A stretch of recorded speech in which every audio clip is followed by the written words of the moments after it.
Well, it's Friday, the 24th of April, a fresh new moon in Taurus just days ago. The father gains its energy from the slow, steady, and sturdy bull. Consider the imagery and the meanings of the word to ruminate on the long term and the immediate, one bite at a time. This is episode 2016 of 301 Permanently Moved Online, a personal podcast 301 seconds in length, written, recorded, and edited in 1 hour by me at the JMO. It was a really weird decision on my part to name the episodes the year that I made them and then the episode number. I didn't really think about it at the time. It's just the way I tend to name files if I know there's going to be a lot of them. But now we're into season 3. But as this run of episodes has gone on, every time I've looked at the episode's name, I've thought about the year and what it represents. We've slowly been grinding through 2001, my GCSEs, joining my first serious band and recording our demo. 2002, my Crohn's disease diagnosis and everything that came along with that. That summer spent on the beach, breathing fire and getting really quite good at Diabolo. 2003, university. 2006, graduation. 2007, moving to the area that I live in now and my nana's death. 2008, sitting on my sofa, eating a yogurt on my lunch break, watching the financial crisis unfold in real time, knowing that the queues for Northern Rock were just 15 minutes away. 2011, my granddad's death. 2014, my grandpa and grandma's death. 2015, my 30th. And here we are at episode 2016. I've been thinking about the group trip to the spa hotel for Eve's birthday, the wedding in deepest Devon we went to, where I'd forgotten my suit and rented one from a fancy dress shop in the village down the road. Next week, of course, the show title will evoke even closer, more recent memories. Moving to the flat where I live now. All sorts. Eventually, we'll reach the present day. The 2020 pandemic episode number will fall in May. Perhaps we'll still even be indoors. But then what?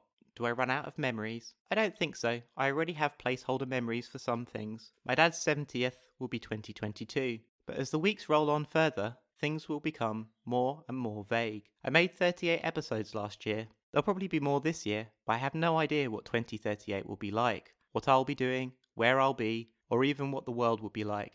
I've never really set myself massive goals from what I want from life. I prefer in some sense to trust in providence, leap from opportunity to opportunity as they appear, despite the relative changes. Perhaps I try to surf the chaos, confusion, and grace that is the experience of being alive. Unlike, say, Jack Sparrow, however, I don't have a goal in mind. My black pearl has always been an emotion or a feeling. Since I was a kid, I've known exactly how I want to feel about living in this world. I've always thought that living is a process of learning how to feel.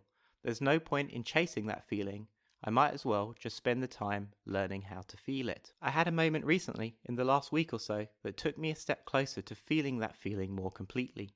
I was laying in bed in the darkness, running to-do lists, loose plans, and activities through my head.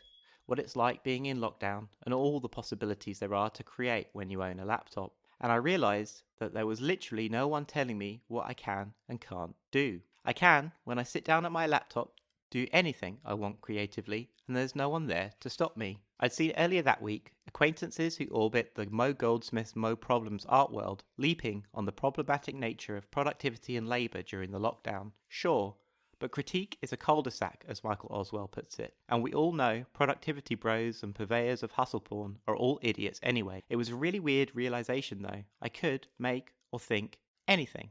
On reflection, I perhaps have been paralysed by this fact for a number of years. Whilst I've gotten over myself in terms of trying to produce, write and make things, and I've talked about that on the podcast before, I think I've been stuck by the fact that I didn't have anyone to tell me what to do and when to do it. Because everything I currently do is because I can or want to. This also includes accepting freelance work. But at that instant, late at night, it was a feature, not a bug. A benefit, not a detriment. It suddenly meant that I'm excited to create and make again.